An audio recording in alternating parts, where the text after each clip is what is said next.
그렇게 해서 지금 이렇게 우리들 교회 보다도 이렇게 곳곳에, 저기는 화성이고 어저께 설교하신 목사님이 인천이고, 이제 그렇게 좋은 도피성 교회가 다 세워지면은 곳곳에 이제 이렇게 가면 되겠는데, 어저께 그렇게 우리 그 인천에 그 설림교회 권 목사님 이렇게 간증을 해주셨지만은, 끝나고 우리 한 목사님이 저한테 와서 내가 뭘 잘못한 건가 지금까지 너무 혼란스럽다고 너무 혼돈스럽다는 얘기를 이렇게 하셨어요. 그러니까 정말 아무것도 모르고 여기를 오셨는데 자기 그 목사님은 저에 대해서 들어본 일이 없다는 거예요. 그리고 자기 교인들도 저를 하나도 모른다는 거예요. 그러고 나서 이걸 처음 와서 들으니까 굉장히 혼란스럽다고 하셔서 이제 끝까지 한번 들어보고 다시 한번 말씀을 나누기를 했는데 그렇습니다. 요셉과 유다 얘기를 처음 들으면요, 이 완강한 지금까지 그게 아니었기 때문에, 그러니까 저는 이제 그렇게 해서 지금 한 40년으로 왔는데 하나님은 저에게 이렇게 열매를 좀 이렇게 부어 주셨기 때문에 여러분은 이제 그냥 저는 뭘 하라고 하는 게 아니고 이렇게 지금 전하는 거예요. 아낌없이 남김없이 이렇게 다 보여드리는데, 보니까 1회 때 이렇게 부터, 근데 목사님들이 맨 처음에 굉장히 지금 혼란스러우셨을 거라고 생각이 이렇게 되는데, 그래서 목회자 세미나도 맨 처음에 왔을 때는 첫날에는 거의 안 웃어요. 둘째 날 약간 더 웃고요.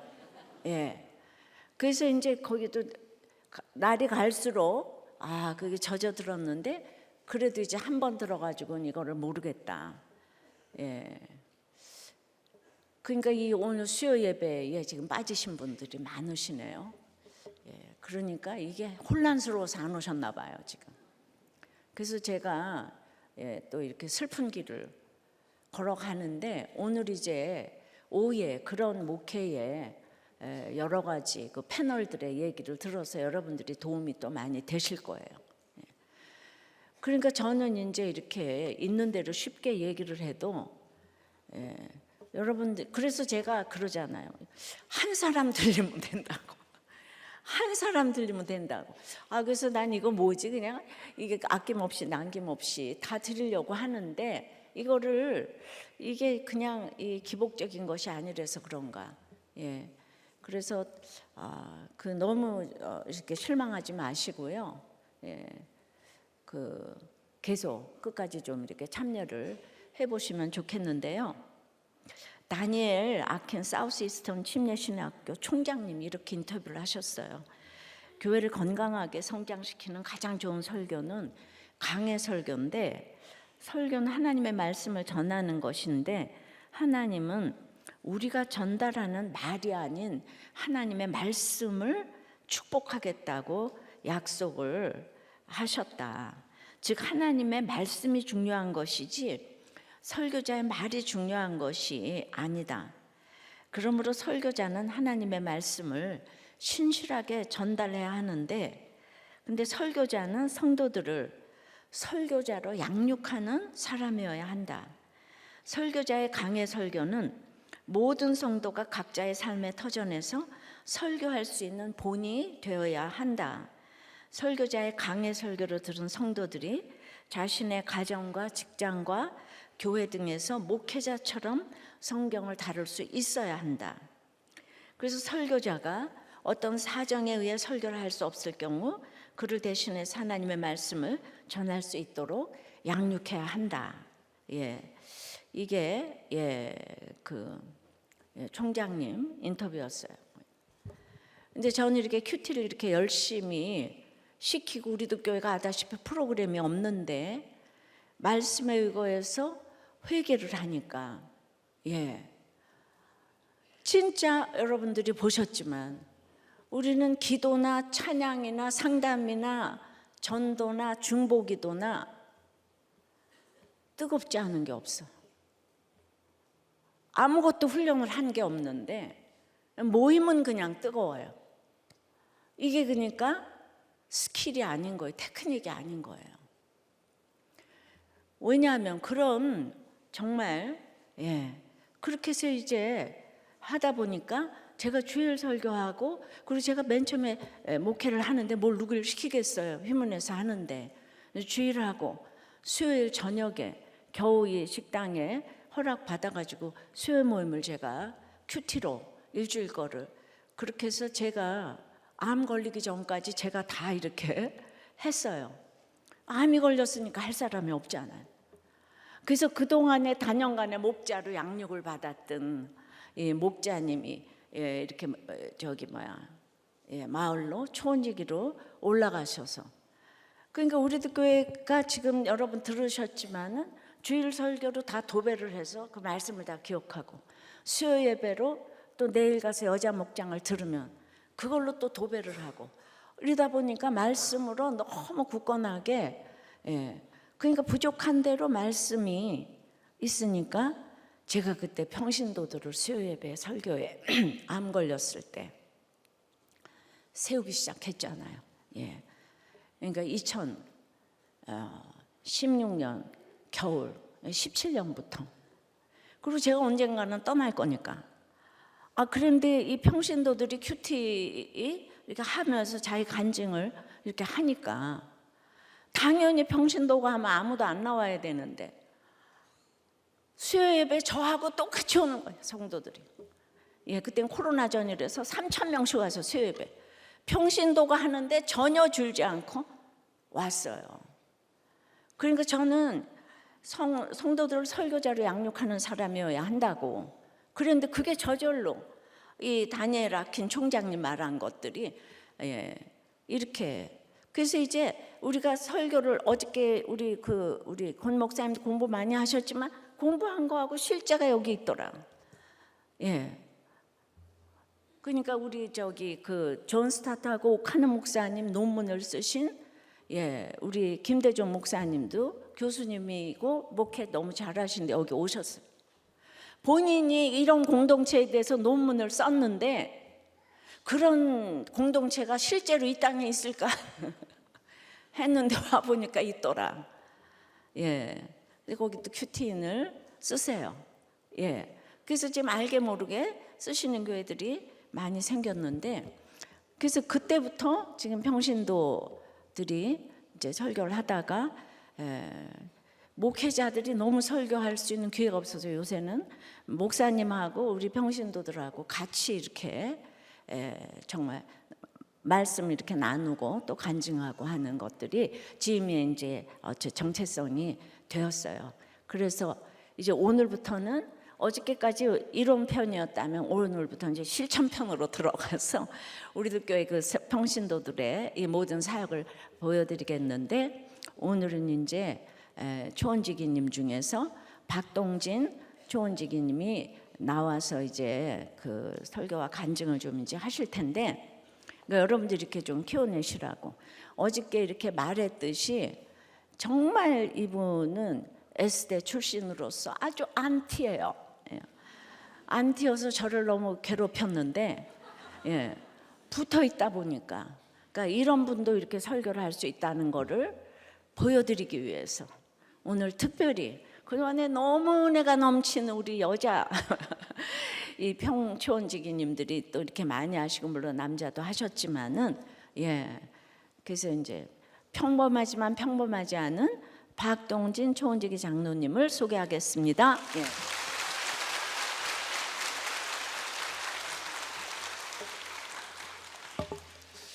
안티 박동진입니다. 샬롬. 평안하십니까? 저는 전혀 평안치가 않네요. 오늘이 끝나야 평안할 것 같아요. 좀 전에 정감식 목사님 그 영상을 전 처음 봤는데 1회 때 저희 집에서 주무셨어요. 3박 4일 이렇게 어색하니까 계속 대화를 해야 되잖아요. 밤마다 계속 이렇게 하다가 제가 듣다가 목사님 그러다 죽습니다. 그 얘기 했던 것 같아요. 네, 반갑습니다. 오늘 본문 잠언서 11장 1절에서 15절의 본문으로 참지혜라는 제목으로 말씀을 나누려고 합니다. 참지혜의 반대는 세상지혜라고 생각이 듭니다. 지금 시대는 남보다 앞서기 위해서 또 남보다 특별해 보이기 위해 각종 지혜를 얻으려고 하고 있습니다. 한번 보게 된 유튜브 주제가 알고리즘을 따라서 새로운 것이 재생산되고 또 인공지능이 새로운 시대로 인도한다는데 그것이 과연 우리를 구원케 해주는 지혜가 될까요? 우리가 믿는 믿음에 이르기 위해 참지혜가 필요하듯이 이 세상에서는 이기기 위해 세상 지혜를 필요로 합니다. 인공지능까지 더해져 무수히 많은 말들이 넘쳐 흐르는 시대에 고대 오래전부터 내려오는 이 양피지로부터 전해 내려오는 성경 말씀이 나를 구원에 이르게 해줄 수 있을까요? 그런 문제의식이 있는 것 같아요. 저는 성경을 믿는 성도로서 참지혜는 세상 지혜와는 다르고 세상에서는 줄 수 없는 보이지 않는 신비를 줄 수 있다고 생각합니다. 오늘 말씀을 통해 어떤 참지혜를 주고 세상 지혜와 구별되는지 알아보려고 합니다. 저는 청년의 때에 성경을 그렇게 열심히 읽지 않았지만은 나름 성경에 대한 호불호가 있었습니다. 어떤 성경은 따르고 또 어떤 성경은 애써 무시하고 했습니다. 대표적인 것이 신약에서 마태, 마가, 누가는 구체적인 사실로 생각하였지만은 요한복음은 사실보다는 관념적이라 좋아하지 않았습니다. 또한 사도 요한이 쓴 책과 사도 바울이 쓴 책도 예수님의 실제 행적과 상관없다고 무시했었습니다. 사도 요한의 책과 사도 바울의 책을 빼고 나면 도대체 뭘 믿었는지 지금 생각하면 도대체 성경의 핵심을 다 빼고 뭘 믿었는지 모르겠어요. 그렇죠? 그렇게 바보처럼 살았던 것 같아요. 구약에서는 특히 잠언과 전도서를 좋아했습니다. 제가 찾으려고 했던 것이 성경에서 세상 지혜를 찾으려고 했던 것 같습니다. 청년 시절에는 물리 법칙이 특히 4대 역학이 중요한 공대생이다 보니 눈에 보이는 것과 또 물리 법칙이 내가 믿어야 할 사실이라고 생각하고 그 이외에 관념적이거나 기적을 바라는 것은 믿지 않았습니다. 지금 보니 기독교를 믿은 것이 아니라 실제로는 유물론을 믿고 있었습니다. 영성 또 영적 눈에 보이지 않는 믿음이라는 것이 무엇인지 몰랐던 시기였었습니다. 어려서부터 모태신앙으로 교회에 다니고 또 믿음 생활한다고 했지만은 정작 이 세상과 눈에 보이는 인공물에 대한 믿음으로 참 믿음과는 상관없는 세상을 따르고 있었다는 것이 지금 깨달아집니다. 그것이 바알 신앙이 아니었나 생각이 들어요. 보이지 않는 믿음보다는 세상에 흐르는 원리인 세상 지혜를 구하고자 했었습니다. 성경을 읽으면서도 세상의 눈으로 보면 세상 지혜만 깨달아지고 또 구속사의 시각으로 보면 그 안에서도 숨겨진 하나님의 뜻을 발견하게 되는 것이 지금은 깨달아지지만은 그 시절에는 알 수가 없었습니다. 지금은 이 세상의 두려움에서 참 사랑의 본체이신 하나님을 알려주는 사도 요한과 또 참 믿음을 유럽을 가로지르는 고난의 삶으로 알려주는 사도 바울의 책들이 더 깊이 와 닿습니다. 그들이 겪은 고난이 믿음에 이르게 하는 것 같습니다. 오늘 본문을 보니 잠언이었습니다. 젊은 시절 멋모르고 좋아한 책이었지만 지금에 와서 보니 이 본문으로 어떻게 설교를 해야 할지 대략 난감입니다. 잠언은 솔로몬의 지혜서입니다. 그러나 솔로몬이 말년에 살아온 것을 보면 적용이 안 되는 삶을 살았죠. 맞는 말인 것 같지만은 삶이 안 따라오니 신뢰가 낮아져서 마음 깊이 받아들이는 것이 꺼려집니다. 몸이 일부분 반응하는 것 같아요. 팀 켈러의 오늘을 사는 잠언이라는 책의 서두에 보면은 여호와를 경외하는 것이 지혜의 근본임을 잊지 말라. 이 경외함은 몸을 사리는 공포가 아니라 하나님의 신실한 언약의 사랑 앞에 품는 외경과 경의의 태도다. 신약을 보면 잠언에서 명한 주님과의 관계는 예수 그리스도의 복음을 믿을 때만 온전히 실현될 수 있다고 했습니다. 잠언이 대꾸를 이루는 구조로 되어 있는데 이 지혜를 통해서 차츰 구체화되고 명징해지는 숨겨진 하나님을 보고 경외하는 길을 찾고 우리 삶을 통해서 이루어 가시는 구속사의 계획을 깨닫게 하는 것이 참 지혜라 생각이 듭니다. 오늘 말씀을 통해 내 삶에서 충돌이 일어나는 대저의 환경에서 깨닫는 참 지혜를 깨달았으면 좋겠습니다. 참 지혜를 알게 되는 첫 번째로는 내 교만에서 겸손으로 참 지혜를 알게 됩니다. 1절 보게 되면 속이는 저울은 여호와께서 미워하시나 공평한 추는 그가 기뻐하시느니라. 하나님의 공의는 시끌시끌한 시장의 저울과 추 가운데에서도 계십니다. 일상의 삶에서 저울과 추는 인간들에게 공정함의 기준을 마련해 줍니다. 원칙의 확립을 통해 사람 간의 소통의 기본 원리를 제공하고 있습니다.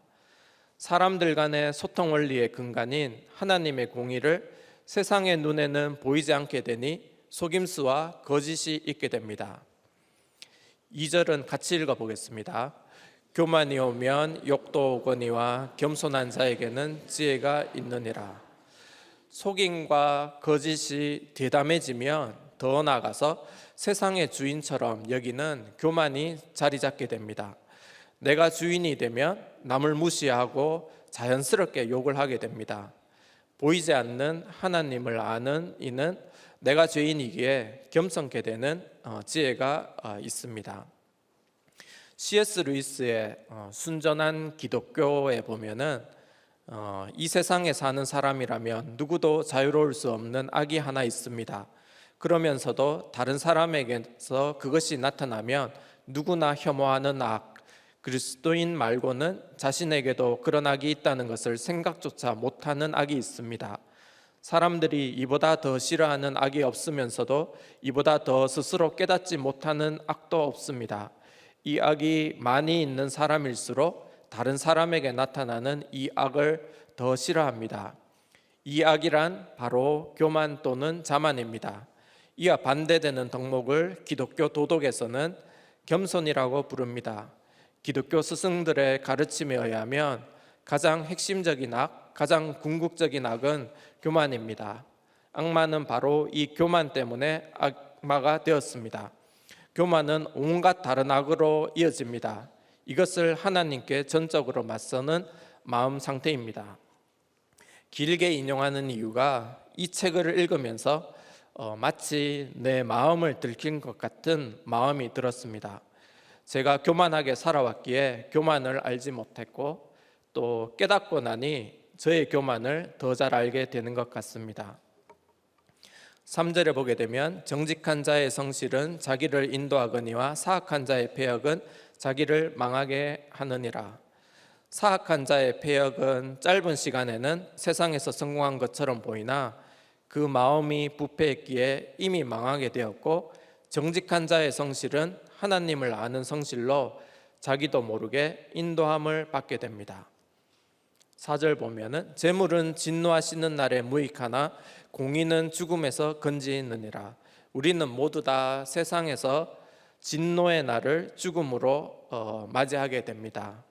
그날에 그렇게도 소중히 쌓았던 재물은 무익하지만 하나님을 아는 공의는 그 죽음에서 구원을 얻게 됩니다. 그날이 되면 세상 지혜는 무너지고 숨겨진 참 지혜가 드러나게 됩니다. 저는 아버지 쪽에서 믿음의 4대, 어머니 쪽에서도 믿음의 4대, 5대, 정확히는 몰라요. 말하는 사람마다 4대째, 5대째라고 전해지는 기독교 가정에서 자랐습니다. 친척 모두 기독교인이라 명절 모이면은 예배로 어디서나 찬양을 드리는 환경에서 자라왔습니다. 믿지 않는 것이 핍박받을 정도로 온 집안이 기독교인이지만은 왜 그런지 모르지만 늘 싸움이 끊이지 않았어요. 지금 보면 겉으로 믿는 기독교 집안이었지만은 말씀이 희소해서 적용이 내 가정, 내 삶에 있지 않았기 때문인가 생각됩니다. 저는 어려서부터 부유하게 자랐습니다. 좀 부유해 보이지 않나요? 아닌가요? 아니야? 네. 저희 아버지는 개업의사로 지방에서 유명한 집도이였습니다. 그러나 수술 후에는 술, 담배 이렇게 많이 하셨습니다.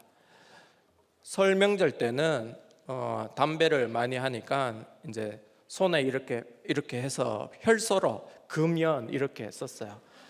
신혼 때 저희 아내가 그걸 보더니 와, 아버님 너무 대단하시다 깜짝 놀라가지고 했는데 그 다음에 되니까 아버지가 또 이렇게 찍 해가지고 또 금연, 또 그 다음에 또 찍 해가지고 그쵸.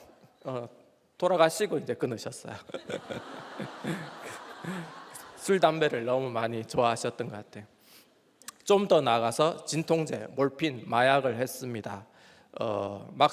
약 사셨던 엄마는 못하게 진통제를 숨기고 그럴 때마다 장롱이 부서지고 집안이 풍지박산이 되었습니다. 목세 시연 때 시연하시던 장로님이 그걸 봤냐고 이렇게 날카로운 질문을 하셨는데 어릴 때 제가 늘 보고 있었어요. 수술이 끝나고 나면은 급하게 와가지고 이렇게 하시는 거죠. 그러니까 그게 지금 생각해 보면 저희 아버지는 의사라는 직업이 맞지가 않았던 것 같아요. 어린 자녀가 보는 앞에서 진통제를 한 것을 보면 아버지도 제정신이 아니었고 그 시대에 별 의식도 없지 않았나 생각됩니다. 그 당시에는 그것이 진통제, 마약인 줄도 몰랐고 지금의 잣대로 보니 마약으로 해서는 안 될 것이죠.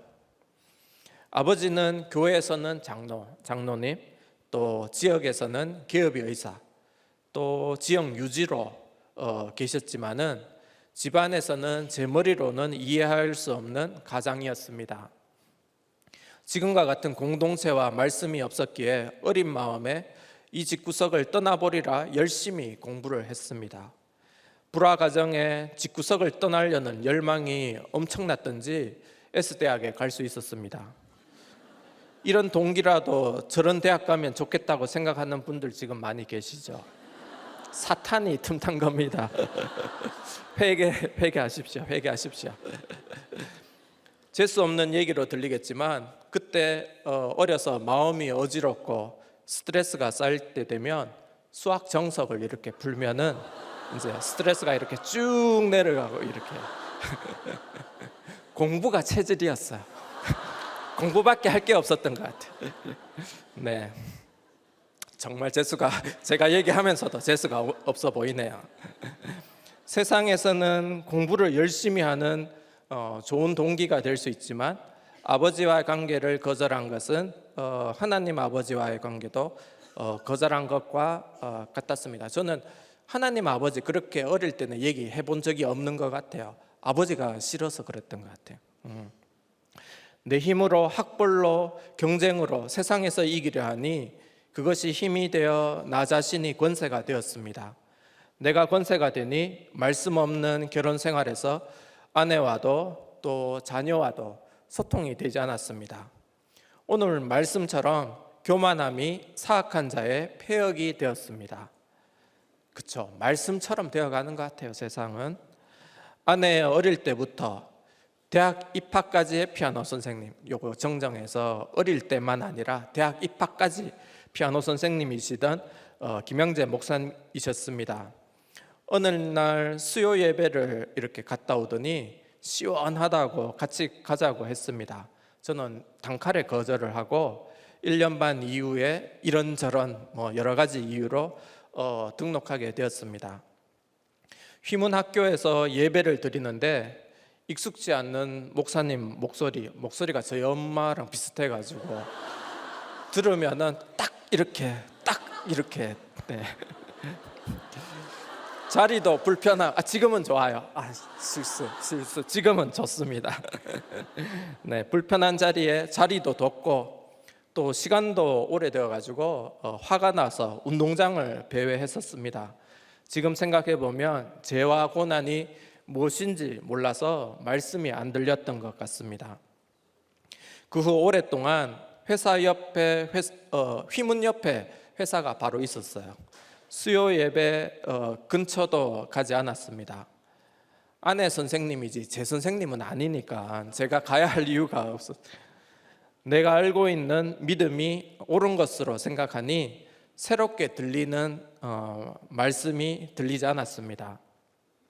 그 당시 수요 예배가 제가 느끼기에 한 2시간 정도 했었습니다. 나중에 목사님과 자리에서 피드백하는 의미로 10분이면 요약될 내용을 2시간씩 한다고 제가 성토한 적이 있습니다. 참으로 지금 생각하니 교만하기 이를 데 없었습니다.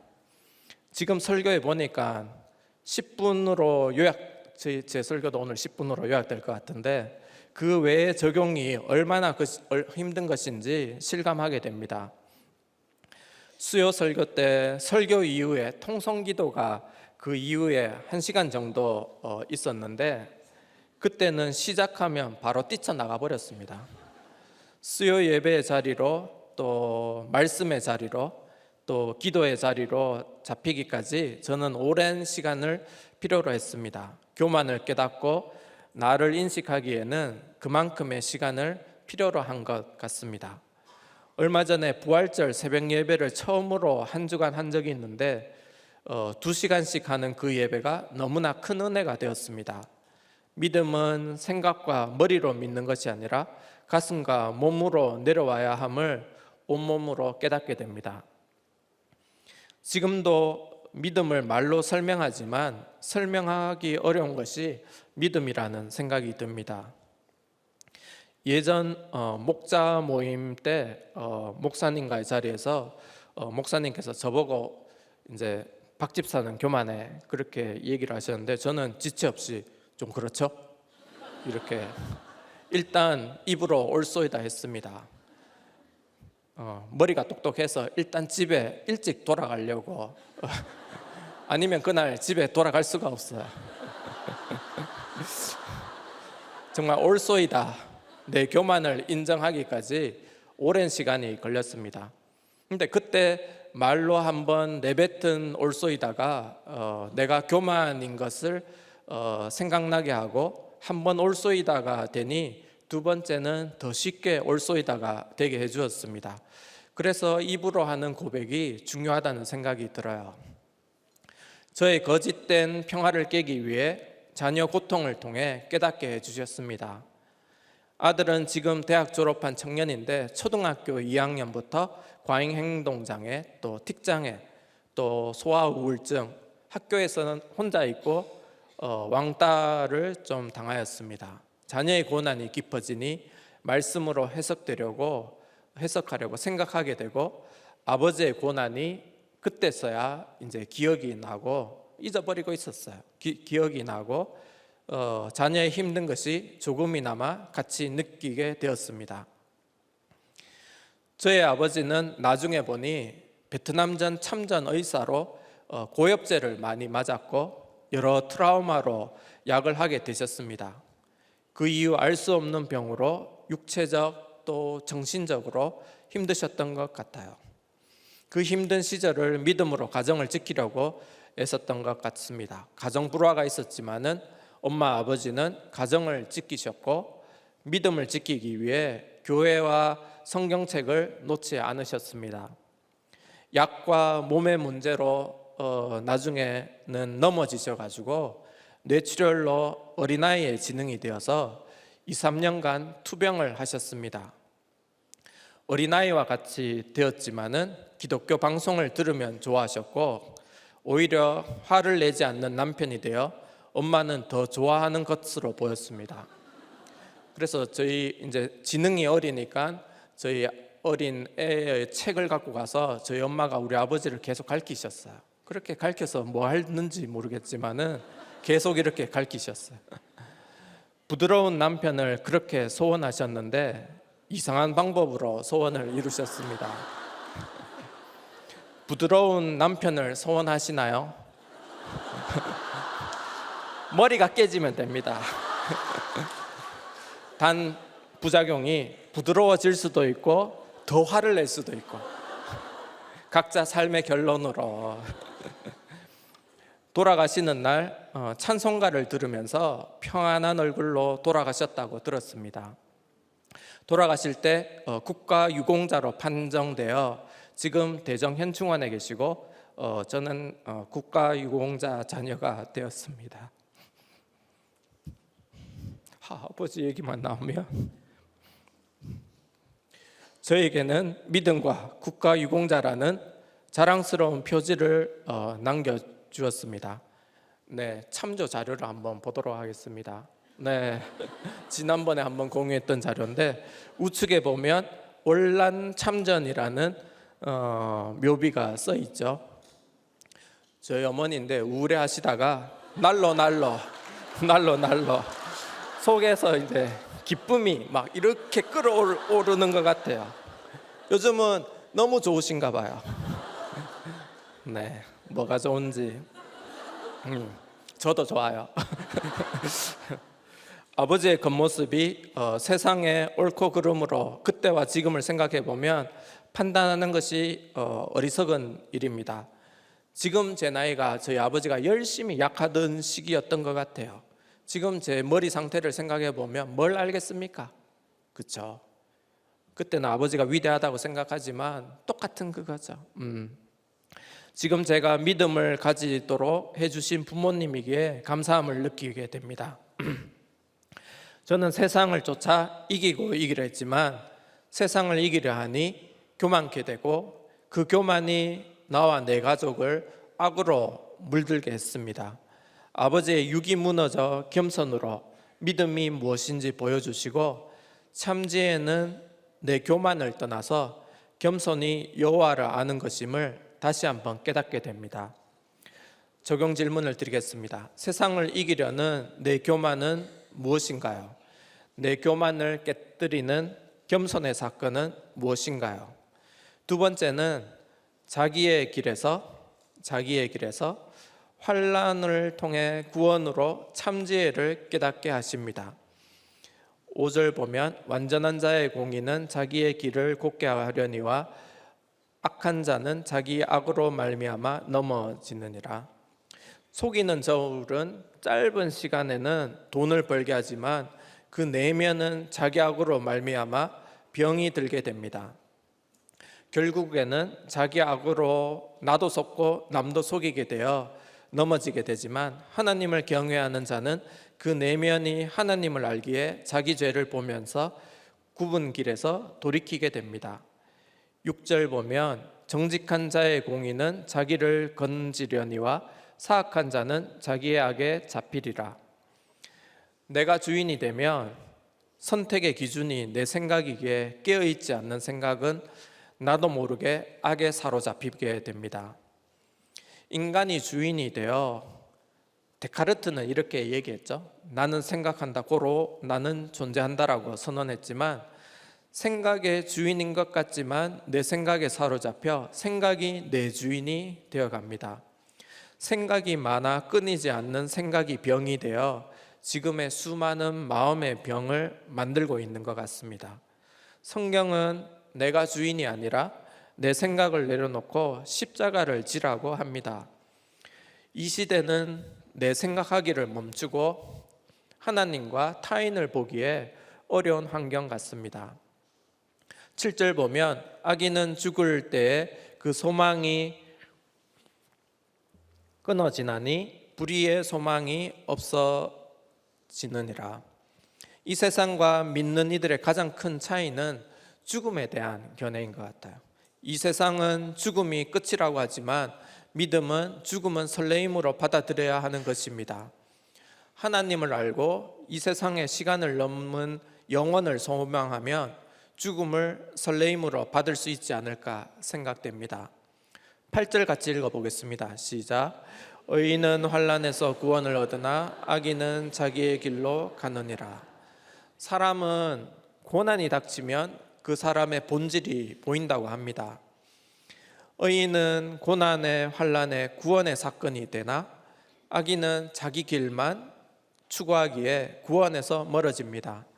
악인이 추구하는 길은 자기 길로 점점 좁아지기에 지옥은 자기 생각으로만 가득 차 육체의 한계를 벗어나 죽음을 맞이하게 되면 육체도 없으니 점처럼 작아져 말 그대로 내 생각의 지옥인 자기 길로 가게 되는 것 같습니다. 쇠렌 키르케고르, 이름도 힘든 작자인데요. 고난의 기쁨이라는 책에서 그때 꿈꾸는 자는 자를 깨우는 환난이 옵니다. 환난은 폭풍처럼 꽃을 갈기갈기 찢어버립니다. 그럼에도 불구하고 환난은 소망을 빼앗는 것이 아니라 구해옵니다.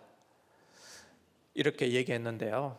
환난에서 구원으로 가려면 무엇보다 사건을 깨닫고 해석해주는 공동체가 중요하다고 생각됩니다.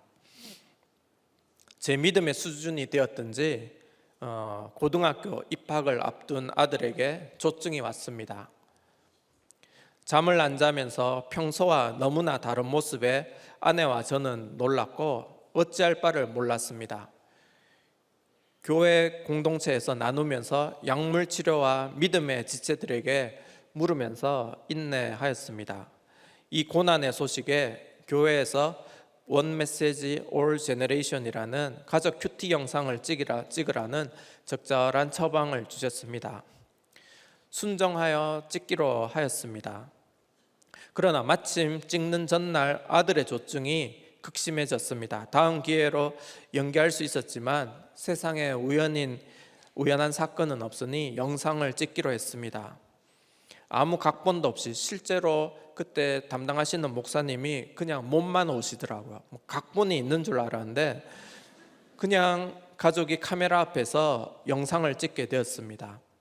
아이들은 늘 말씀 훈련이 되어 있었던지 각자의 죄를 보았고 저는 알 수 없는 감동으로 눈물로 회개하고 나 때문에 참으로 수고하는 자녀에게 사과를 하게 되었습니다. 그날 이후로 아들의 조증이 잠잠해졌습니다. 네, 그때 영상을 한번 보도록 하겠습니다.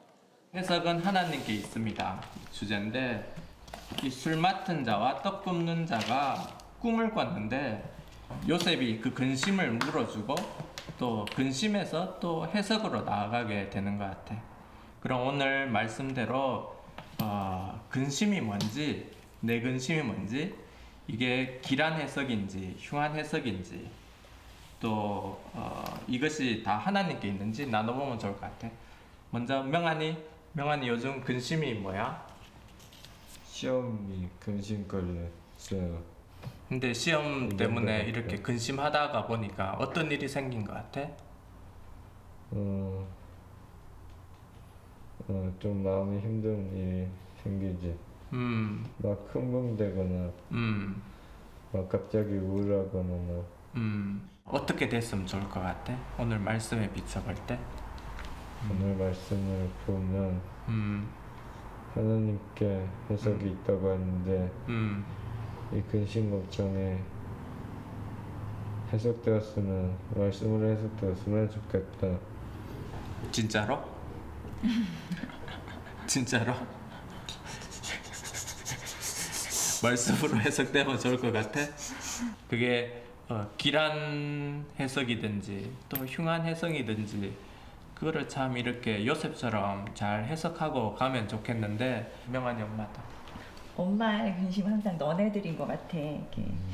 지금은 이렇게 명환이가 이렇게 조증으로 힘든 게 흉한 해석과도 같지만 그 덕분에 엄마가 얼마나 하나님께도 또 너네들한테도 잘못한 게 많은지 이렇게 회개하게 됐어. 그래서 하나님이 엄마한테 너네들 하나님 뜻대로 잘 키우라고 맡겨주셨는데 엄마가 막 엄마 욕심대로 막 키우다 보니까 너네가 많이 힘들어했던 것 같아. 맞아. 너가 잘못한 게 아니니까 그냥 엄마 아빠가 거룩해지라고 온 사건이니까 힘내고. 명환이 때문에 어떤 게 제일 힘든 것 같아? 일단 명환이가 너무 고통스러워하니까 그게 제일 힘들고요.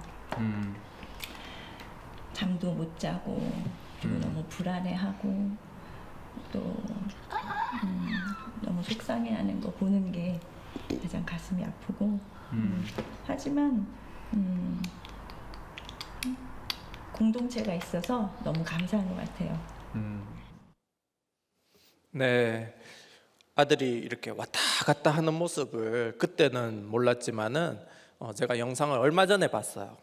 한 10년이 지난 이후에. 지금 목회 10회 목회인데 2회 때 목회에 사용한 그때 그 자료 그대로입니다. 벌써 9년의 세월이 흘렀고 이 영상이 기념비라고 생각이 듭니다. 불안으로 고등학교 동안 잠을 자기 어려웠고 조증약으로 집중이 안 되니 학교 수행 과제 또 공부를 하기가 어려웠습니다. 세상을 추구한 내 모습이 많이 회개가 되었고 아들과 3년간 불안해하지 않도록 같이 잠을 잤습니다. 그러니 제 침대의 오른쪽에는 이제 아들이 자고 제가 3년간 생색이 막 나네요. 잠을 자다가도 불안이 몰려왔든지 소리를 지르면서 깨던 때가 있었고 잠을 이루지 못해 전전긍긍할 때가 잦았습니다. 그럴 때마다 잠결에 깨서 쓰다듬으면서 제가 잠 잘 잘 수 있도록 기도를 했습니다. 기도를 하면 자야 할 아들은 잠을 못 자고 제가 이렇게 자고 있었습니다.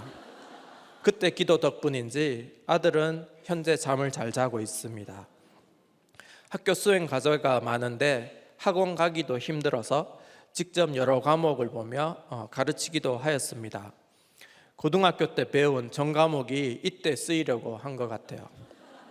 제가 그때 수능 그때 시험 학력고사에서 암기 과목을 다 맞췄거든요. 그 정도는 해야 되지 않습니까? 네, 죄송합니다. 제 죄가 고난보다 약하다라는 명제가 마음속 깊이 해석되니 힘든 기간이 있지만은 힘들지 않았습니다. 아들 조증을 통해 제가 어려서부터 세상을 쫓아 거짓으로 살아왔음이 회개되었고 자녀가 나의 거룩을 위해 참으로 수고하고 있음이 느껴졌습니다. 저는 감정적으로 차가운 사람입니다. 그러나 자녀 고난을 통해서 하나님의 사랑을 머리에서 가슴으로 누리지만은 아주 조금씩 깨달아가고 있습니다. 이 사랑이 커져서 천국이 되는 소망이 생기는 것 같습니다. 그 아들은 사회복지과 대학을 갔고 작년에는 대학을 졸업하였습니다. 보통 이렇게 대학에 적을 두고 뭘 하는데 저희는 그냥 졸업을 했습니다. 어려서부터 계속 다녔던 정신과 치료는 의사 선생님의 처방으로 조증약을 끊게 되었습니다.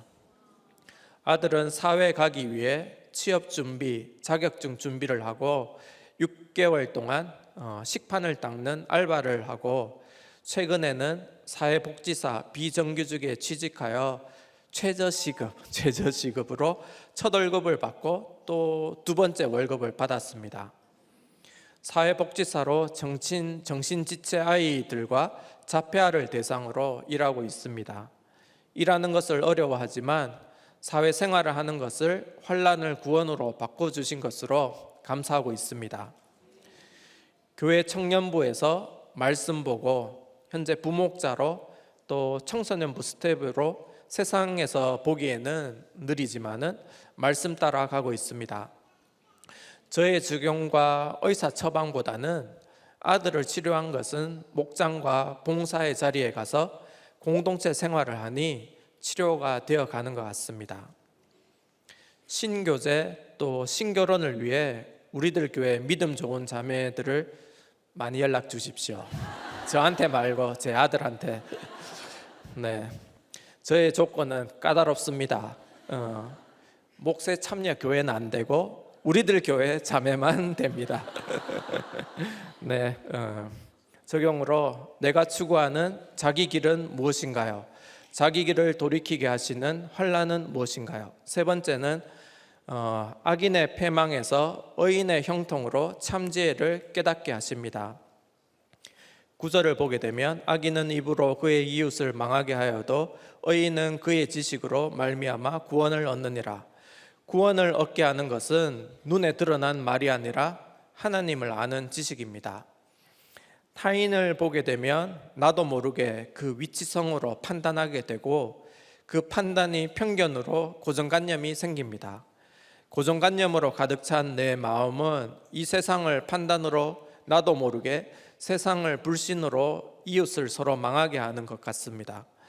하나님을 아는 지식은 사람에 대한 판단에서 죄인인 인간을 알게 되어 구원으로 이끌게 됩니다. 10절 같이 읽어보겠습니다. 시작. 의인이 형통하면 성읍이 즐거워하고 악인이 팽ang하면 기뻐 외치느니라. 이 세상 형통은 물질적 행복으로 타인의 불행이 나의 행복이 됩니다.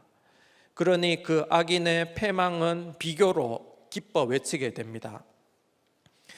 그래서 요즘 뉴스에 이렇게 망하는 기사들이 나오면 너무 좋아하는 것 같아요. 서로 정말 악한 거죠, 서로가. 그러나 의인의 형통은 하나님을 뿌리에 둔 형통으로 그 말씀을 통해 성읍이 즐거워합니다. 토마스 아켄피스의 그리스도를 본받아라는 책을 보면 외적인 것들로부터 위로받는 것을 거부한다면 하늘에 속한 것들을 묵상할 수 있고 내면의 기쁨을 자주 맛볼 수 있습니다 라고 합니다. 형통은 외적 잘 되는 것이 아닌 하나님을 아는 지식으로 인한 내적 기쁨을 추구하는 삶의 방법론이 아닐까 생각됩니다. 제가 이렇게 책을 많이 인용을 하는데요, 이 책들이 그때 운동장 돌면서 읽었던 책들이에요. 그렇죠. 너무나 힘이 들어서 책을 읽어서. 근데 이제 그 책을 이렇게 보다 보니까 구속사의 원리가 그 안에 똑같이 있더라고요. 저는 깜짝 놀랐습니다. 책을 읽어도 도망을 갈 수도 없고 들어가도 도망을 갈 수도 없고 11절에서 15절인데요. 공동체는 하나님을 아는 자기 한 명이라도 있으면 점점 축복으로 진흥하나 악인은 한 명이라도 그 입으로 무너지게 됩니다. 그 한 사람이 나라와 가족을 살릴 수도 무너지게 할 수도 있는 것 같습니다. 지금 시대는 그 한 사람에 대한 관심보다는 인기와 호기심을 주는 그 입에 더 관심이 있어 합니다. 좋은 공동체는 잠잠하며 타인의 비밀을 숨기고 타인의 보증이 되어 참 평안을 줍니다. 그러나 지혜 없는 자는 멸시하고 비밀을 누설하고 타인의 보증되기를 싫어합니다. 한마디로 나만 생각하는 이기심으로 타인과 불화하게 됩니다. 올 초 구정 때 고향에 내려가서 엄마와 두 형네 가족과 예배를 드리게 되었습니다. 어려서부터 믿음 생활했기에 두 형네 가족과 조카는 어려서부터 교회를 잘 다녔습니다. 그러다가 큰 형네 조카부터 대학 간 이후에 교회를 떠났고 지금은 알 수 없지만 기독교를 대적하고 있습니다. 저는 막내지만은 예배를 우리들 교회 주보의 예시에 따라 욥기 본문을 읽고 세상의 힘을 의지하다가 희망이 무너졌던 일이 있습니까? 내가 의지하는 것은 무엇인가요를 나누었습니다. 저는 늘 나눔하듯이 세상을 추구하다가 여러 고난을 겪고 깨닫게 된 것을 나누었습니다. 저희 엄마도 큐티인으로 큐티하고 계시기에 나눔을 시작하니 아버지 살아계실 때 의사 생활이 어렵고 그때 약도 하고 힘들어서 병원을 문 닫는 고통의 시간을 자세히 나누었고 그것이 무너진 사건이라고 나누었습니다. 저희 엄마가 가족에게 공개적으로 나누기는 처음 있는 일이었습니다. 저는 속으로 너무 은혜로 나눔이고 엄마에게는 용기 있는 적용이라고 생각했습니다. 그러나 조카들은 제 생각과는 다르게 화를 내며 새해 첫날에 왜 이런 부정적인 얘기를 하냐고, 도대체 무슨 나눔을 하냐고, 그만해라고 이렇게 마치 바리새인들이 핍박하듯이 웅성임으로 바로 예배를 마칠 수밖에 없었습니다. 그래도 어려서부터 교회를 다녔던 조카인데 대적하는 것이 세상이었습니다. 저는 조카들이 대적하는 모습에 정말 깜짝 놀랐습니다. 이제 매년 주던 세뱃돈도 안 주려고 해요. 아까워 죽겠어요. 세상의 대적이 우리 가족에게도 있구나 들었던 말씀이 생각났습니다. 교회 다니지 않는 조카들이 대적은 당연한 것이고, 교회 잘 다니는 조카도 고난을 나누는 나눔에 불만을 표현하였습니다. 대략 난감이죠. 다 욕기 때문인 것 같아요. 돌아오면서 제 아들과 딸은 오히려 다른 느낌을 표현해 주었습니다. 딸이 봄인데 봄이가 지금 고등학교 1학년이에요. 봄이는 그거 매일 듣는 건데 그게 왜 그래? 이 반응이 그랬어요. 교회에서 늘 듣던 고난인데 왜 그렇게 반응하는지 모르겠다고.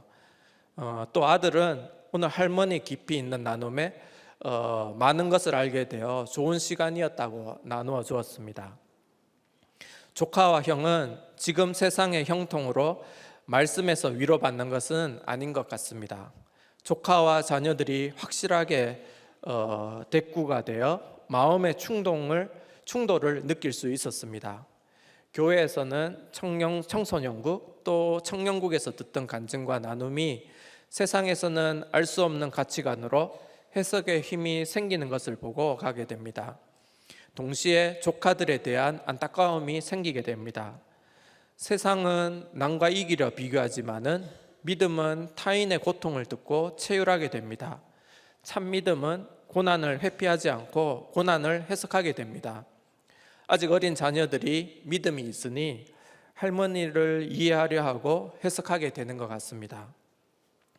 믿지 않은 조카들은 큰형의 불신 결혼을 하게 된 근원이 있지 않은가 생각됩니다. 그때는 세례받고 믿음 생활한 형수님이었지만은 시간이 흐르고 믿음의 아버지께서 돌아가시고 또 큰형이 의사인데 병원이 잘 되니 예외 없이 믿음에서 멀어져 가는 것을 알게 됩니다. 이 예외 없는 믿음의 모습을 직접 내 가족 친척에게서 보게 되니 다시금 마음을 쓸어 담게 됩니다. 참 형통이 무엇이고 참 지혜가 오로지 하나님을 경외하는 것임을 말씀을 통해 알게 됩니다. 누구나 예외가 없어서 이 세상에서 말씀으로 깨어나 세상 비교치 않고 예수님이 말씀하신 것을 따라가야 할 것 같습니다. 적용 세 번째로, 내가 생각하는 형통은 무엇인가요? 형통하신가요? 하나님을 경외하는 것이 지식의 근본임이 믿어지시나요? 말씀을 맺으려 합니다. 참 지혜에 이르려면 세상 지혜를 내려놓아야 합니다. 세상 지혜에서 참 지혜로 이행되려면 내 교만을 깨닫고 하나님만 알아가는 겸손이 있어야 합니다. 환난의 구원을 얻음을 믿어야 합니다. 세상의 형통에서 의인의 형통을 말씀으로 깨달아야 합니다. 그러기 위해 매일 말씀으로 참 지혜를 깨닫는 오늘 하루 되었으면 좋겠습니다. 기도하겠습니다. 그래도 또 한마디 해야 되잖아요. 네. 네, 그러니까 정말 이렇게 바뀌어지는데 시간이 너무 많이 걸렸는데 그 세상 모든 사람들이 똑같을 것 같아요. 우리 그 사모인 우리 그 권사님은 저한테 이제 중고등학교 시절에 피아노를 배워서 저분은 S대고 우리 사모는 E대를 갔죠. A, B, C, D, E. 예, E대를 갔어요. 그래서 이제 저한테 굉장히 나중에 아주 은혜를 갚는다고 굉장히 그랬거든요. 예, 제가 또 그때도 이제 막 큐티를 가르치고 해서 갔는데 저렇게 의사 집안에 장로 집안에 또 S대 출신 그냥 알토란 같은 신랑을 이제 만나니까 그 다음에는 나를 떠나더만요. 다 예외가 없어요. 떠났는데 정말 좀 시간이 지나고 너무 결혼 생활이 외로운 거예요. 저분 그냥 얼마나 부인을 외롭게 할지 보기만 해도 그냥 보기만 해도 찬바람이 불지 않아요? 그렇죠. 그러니까 남들이 보기에는 다 좋은 결혼 생활이어도 정말 쌀쌀맞기가 그냥 하늘에 닿고 와 네. 그냥 서슬이 퍼렇고 그러니까 휘문고등학교 바로 앞에 삼성동에 사무실이 있는데도 한 번도 안 오는 거예요. 바로 그 앞이. 와이프가 그렇게 원하는데도. 그러니까 와이프도 우리 장로님이 외롭게 했기 때문에 사실 온 거고요. 또 어머 진짜 눈물. 그러니까 남들이 보기에 좋아도 우리가 이렇게 외로우니까. 그래서 예. 제가 수고한 것 같아요. 예. 예. 그래서 지금은 이렇게 남들에게 얘기할 거리가 생겼는데 지금 의사 형이 병원이 잘 되니까 안 된다 그러는데 사실 똑같았는데 그래도 이제 그 아버님의 그거 뭐 마약을 하던 그래도 장로님이고 들은 것들이 있고 그래서 그 다른 사람의 그 교만함보다는 덜한 것 같아요. 그 저 장로님이 다른 사람은 더 해요. 그 S대 출신님은 그렇죠. 근데 이제 그렇게 이렇게 왔는데 저분이 목자가 됐는데 막 그냥 목장을 하다가 목자가 뛰쳐나간 그런 목장이었어요. 못 들어주는 거야. 막 목자가 뛰쳐나왔어. 근데 그때도 목장을 안 할 건데 그날 목원 중에서 글쎄 자살하겠다고 고속도로를 나가가지고 저분이 이제 걱정이 팍 됐잖아. 우리 목원이 이제 자살한다 그러니까 그때 이제 정신이 이제 나가지고 이제 다시 목자를 하면서 목자를 안 하겠다는 소리는 그때부터 안 한 것 같아요. 그죠? 맞아요. 그때 예. 진짜 죽을 뻔했습니다. 사람 한 명 죽는 줄 알았어. 진짜 죽는 줄 알았어요. 그러니까 아주 알맞게 그렇게 고난을 딱딱 갖다 주셔가지고 하여튼 절대로 누구도 안 달라지는데 자녀 고난에는 예외 없이 다 이렇게 무너져서 정말 저 교만한 사람이 3년을 아들을 데리고 잤다는 거는 이 세상에 경천동지할 일이에요. 네. 그리고 아직도 뭐 적용이 안 되니까 오늘 이렇게 적용이 얼마나 힘든지 가진 책은 다 갖다가 대네요. 그죠? 여전히 아직도 안 변했어. 맞아요. 네. 맞아요. 그래서 우리도 교회에서 가장 교만하고 가장 또 이 집안도 좋고 한 이 사람이 돌아왔다 뭐 이런 모델을 보여주려고 오늘 이렇게 세웠어요. 네, 뭐 제일 뭐 잘해서 세워드린 게 아니고 그러니까 우리도 교회가 이렇게 차별 없이 가는데 그래도 지금 보세요. 그 조카들이 다 잘났는데 이 말씀을 너무 그러는데 우리는 명환이하고 봄이가 너무 지금 말씀 잘 나누고 교회 잘 다니고 교회를 너무 사모하고 밑동 잘린 나무인데 지금 이제 완전히 좀 구원의 확신이 다 있는 거잖아요. 네. 예, 그러니까 진짜 진짜 인생은 예수 믿는 게 최고라는 거를 다시 한번 이렇게 보여주신다고 생각해요. 네, 장로님 다시 네. 한번 소감을 얘기해봐요. 네. 가문의 영광입니다. 그리고 진짜 저는 우리들 교회 이렇게 너무 오래 댕긴 것 같아요. 그때 이렇게 오래 댕길 거라고는 생각도 못했어요. 좀 다니면 아내가 아유 뭐 됐다 하고 떠날 줄 알았는데 그게 아니었던 아직도 거죠. 저런 소리를 하고 있는. Sorry. 그러니까 그 S대는 그냥 어쩔 수가 없는 뿌리 깊은 뼛속 깊은 그런 교만이 있는 것 같아요. 그렇죠. 아유, 네, 정말 할 말은 많지만 오늘 시간 관계상 너무 은혜 받았습니다. 네. 제가 책을 많이 인용한 이유는 그래도 목세니까 책을 인용해서 네. 좀 있어 보이지 않나요? 아니면 다음부터 이제 안 하는 걸로. 네, 기도하도록 하겠습니다. 하나님 아버지, 저는 참 지혜가 없어서 교만으로 세상을 사랑했고 제 자신을 사랑하여 타인에 대해 무심했고 더 나아가 내 가족에게도 무심하였습니다. 내가 원하던 것을 추구하는 것이 잘 사는 것이라 착각하고 살았습니다. 내가 원치 않는 곳에 환난을 통해 말씀이 들리고 겸손이 무엇인지 자녀 환난을 통해 깨닫게 해주시니 감사합니다. 세상이 아닌 하나님으로 인한 형통을 주시옵소서. 참 지혜를 얻어 사명을 깨닫고 이 세상 비교에 빠지지 않도록 해 주시옵소서. 우리 젊은 자녀들이 말씀으로 깨달아 예수 그리스도를 믿음으로 사랑케 해 주시옵소서. 원치 않는 곳으로 가더라도 받아들일 수 있는 올소이다의 믿음을 주시옵소서. 세상과 비교치 않는 우리들 교회 청년들이 되도록 해 주시옵소서. 우리들 교회 성도들이 고난 중에 있지만 말씀 해석과 양육을 통해 남은 백성 되게 해 주시고, 양육받는 이들이 내 속에 있는 세상을 향해 일어날 수 있도록 강한 믿음을 허락해 주시옵소서. 팔복의 가치관이 흥황하여 오로지 믿음만이 바랄 수 있도록 세상악이 틈타지 않도록 오늘 지켜 주시옵소서. 오늘도 힘든 고통 중에 많은 이들이 말씀으로 위로받고 죄에서 돌이킬 수 있도록 도와주시옵소서. 오늘 목회자 세미나로 말씀을 갈급하여 찾아오신 이들에게 특별히 하나님의 참지혜를 주시옵소서. 엘리사처럼 매일의 사건을 하나님의 말씀으로 해석해 주시는 김양재 담임 목사님의 영육간의 강건함으로 지켜 보호해 주시옵소서. 또한 우리들 교회가 믿음으로 많은 이들을 살릴 수 있도록 보호해 주시옵소서. 말씀이 강에서 바다로 나가 가정과 교회와 나라, 더 나아가 열방에 작은 큐티 말씀이 전해지도록 해 주시옵소서. 장차 일어날 환란이 복음이라 하셨는데 지금의 세상 환란을 믿음의 사건으로 잘 해석하고 두려워하지 않도록 도와주시옵소서. 낙태와 동성애에서 참 생명의 말씀이 깨달아지고 적용토록 이 나라를 축복해 주시옵소서. 이 모든 것 예수님 이름으로 기도드립니다. 아멘. 우리 같이 찬양하시면서 기도하며 나아가도록 하겠습니다.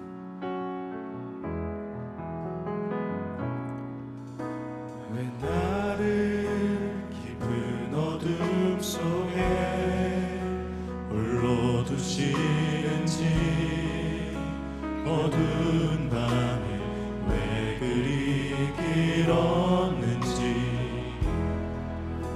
나를 고독하게, 나를 낮아지게, 세상 어디도 기댈 곳이 없게 하셨네.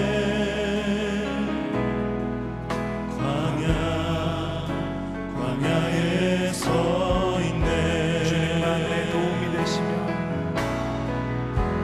주님만 내 도움이 되시고, 주님만 내 빛이 되시는, 주님만 내 친구 되시는 광야. 주님 손 놓고는 단 하루도 살 수 없는 곳, 광야.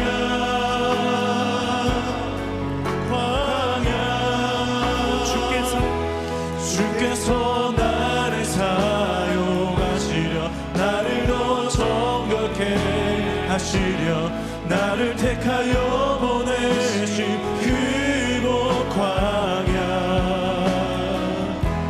성령이 내 영을 다시 태어나게 하는 곳, 광야.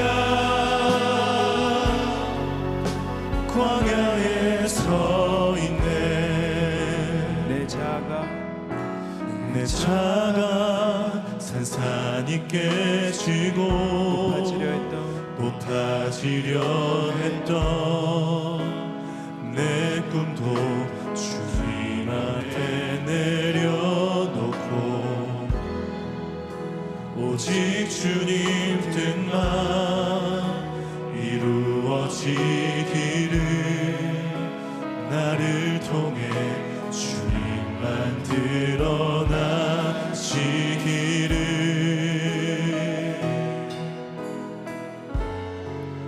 광야를 지나며.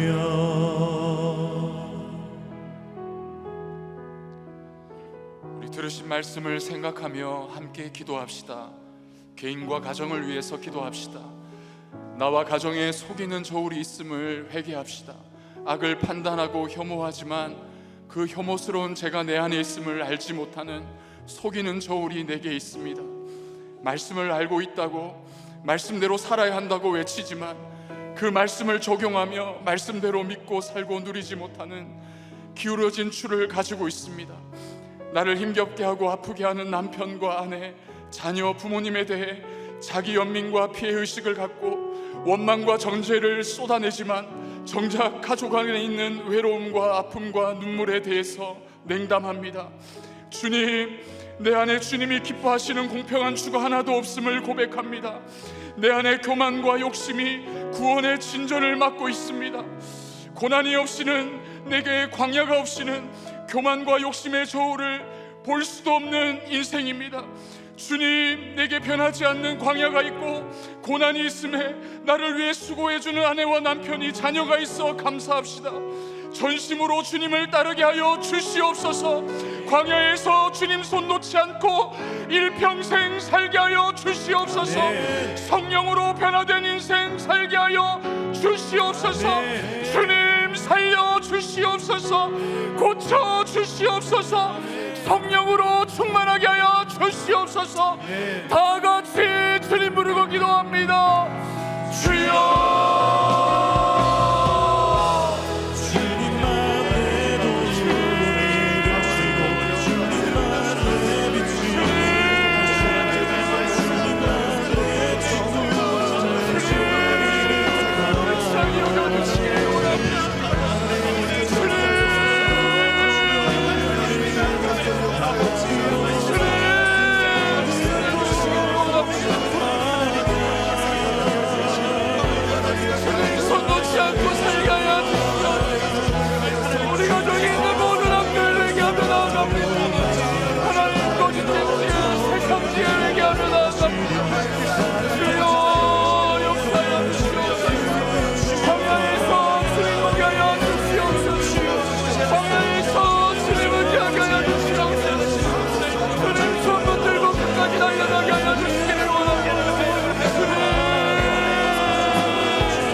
교회를 위해서 기도합시다. 우리들 교회를 세우시고 목장 공동체를 통해 21년간 빚지고 원통하고 환난당한 인생을 구속사의 가치관으로 무장시켜 바알에게 무릎 꿇지 않는 군사로, 고난이 축복이라 외치는 증인으로 많은 영혼을 세워주셨습니다. 이제는 유일한 하나의 교회가 아닌 보편적인 교회로, 강에서 바다로 도시마다 영혼을 살리는 같은 마음을 품은 진흥하는 교회가 세워지게 하여 주시도록 기도합시다. 특별히 이번 18회 목회자 세미나에 참석한 200여 명의 목사님들이 목회를 위한 목회가 아닌 형편없이 망가진 나를 향한 하나님의 사랑이 깨달아져 내 연약과 비참함을 기꺼이 나누며 빚지고 환난당하고 깨어진 영혼을 살리는 도피성 교회가 세워지게 하여 주시옵소서. 올바른 복음을 올바르게 적용하는 영적 권세가 목회자들에게 부어지게 하여 주시옵소서. 이를 위해 수고하시는 담임 목사님 영육간을 강건하게 하여 주시고 계속해서 성령으로 기름을 부어주셔서 많은 영혼을 주께로 인도하는 은혜가 있게 하여 주시옵소서. 다 같이 주님 부르고 기도합니다. 주여,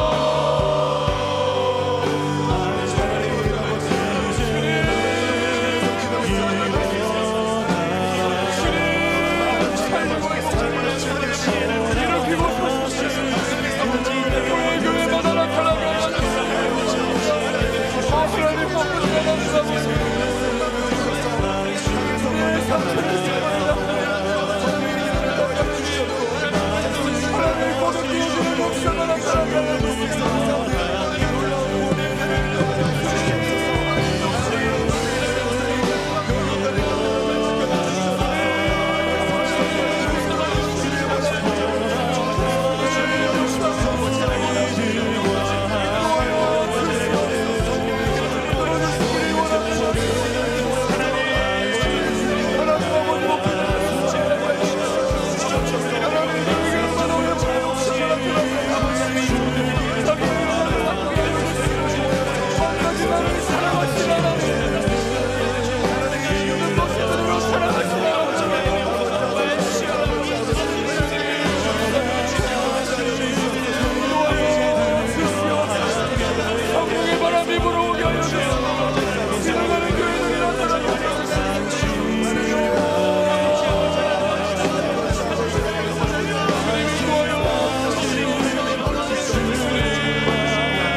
마지막으로 나라와 민족을 위해서 기도합시다. 금송아지를 숭배하고 자신의 열심을 자랑하고 업적을 높이는 속이는 저울을 갖고 살아가지만 죄를 죄로 인정하지 못하고 그 악한 길에서 떠나지 않는 이 나라를 불쌍히 여겨 주시옵소서. 가장 부유한 때를 살아가고 있지만 자살률 1위, 출산율 꼴찌로 인구 절벽으로 가는 시대 속에 나라가 없으면 예배도 없는데 생명을 죽이는 독소 조항과 차별금지법, 다음 세대의 교육 개정안이 폐지되게 하여 주시옵고 태아 생명보호법이 제정되게 하여 주시옵소서. 생명을 낳고 기르는 일보다 행복과 편안만을 쫓는 시대 속에 출산율이 높아지는 법이 제정되게 하여 주시고 불임 부부의 태의 문을 열리게 하여 주시옵소서. 질서와 권위를 부정하는 시대 속에 세우신 권세를 보호하여 주시고 결렬된 틈을 막아서는 한 사람의 지도자, 하나님을 경외하는 지도자가 세워지게 하여 주시옵소서. 다 같이 주님 부르고 기도합니다. 주여.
사랑하는 하나님 아버지, 저는 아버지의 자살과 가난, 학벌의 열등감을 성공으로 포장하려고 열심으로 사역했지만 속지 않으시고 공평한 주를 가지신 하나님께서 제가 하나님이 아닌 성공과 인정이라는 금송아지를 숭배하는 가짜 사역자임을 드러내 주셨습니다. 그럼에도 불구하고 주님의 사랑으로 광야 공동체 우리들 교회로 인도해 주시고 형편없이 망가진 인생임을, 성령으로 새롭게 태어나지 않으면 안 되는 자임을 깨닫게 하여 주시니 감사합니다. 이제는 주님의 손 놓지 않고 살게 하여 주시옵소서. 전심으로 주를 따라 살게 하여 주시옵소서. 끈적끈적하고 새심줄 같은 죄를 날마다 말씀으로 태워버리는 지혜를 허락하여 주시옵소서. 목회자 세미나에 참석한 모든 목사님들을 성령으로 기름 부어 주시옵소서. 나를 향한 하나님의 사랑이 깨달아지게 하여 주시옵고 내 연약과 비참을 기꺼이 나누며 빚지고 환난당하고 깨어진 영혼을 살리는 올바른 복음을 올바르게 적용하는 영적 권세가 나타나게 하여 주시옵소서. 사랑하는 나님 목사님 영육을 강건하게 하여 주셔서 끝까지 사명을 다할 수 있게 붙잡아 주시고 선포되어지는 말씀을 통해 날마다 영혼들이 애통하며 회개하는 역사가 끊어지지 않게 하여 주시옵소서. 방송문서 사역의 기름을 부어주시고 구속사의 복음이 강에서 바다로 흘러가게 하여 주시옵소서. 아멘. 주님, 이 나라의 바알의 복과 같은 창조 질서를 어지럽히는 법이 너무나 많습니다. 차별금지법, 비혼 출산 지원법, 낙태법이 폐지되게 하여 주시고 생명 살리는 법이 제정되게 하여 주시옵소서. 이 나라에 하나님을 경외하는 한 사람의 지도자가 세워지게 하여 주시옵고, 결렬된 틈을 막아서 하나님의 법을 생명 다해 지키는 지도자가 세워지게 하여 주시옵소서. 감사드리며 이제는 우리 주 예수 그리스도의 은혜와 하나님 아버지의 사랑과 성령의 교통하시고 위로하시고 충만케 하시는 은총이 참 지혜를 따라 환난을 통해 겸손함을 배워 의인의 형통함으로 살아가기를 소망하는 우리들 교회 성도들의 머리 위에, 목세에 참석한 많은 목회자들과 성도들의 머리 위에, 한국교회와 민족과 열방 위에 이제로 영원토록 함께 있을지어다. 아멘.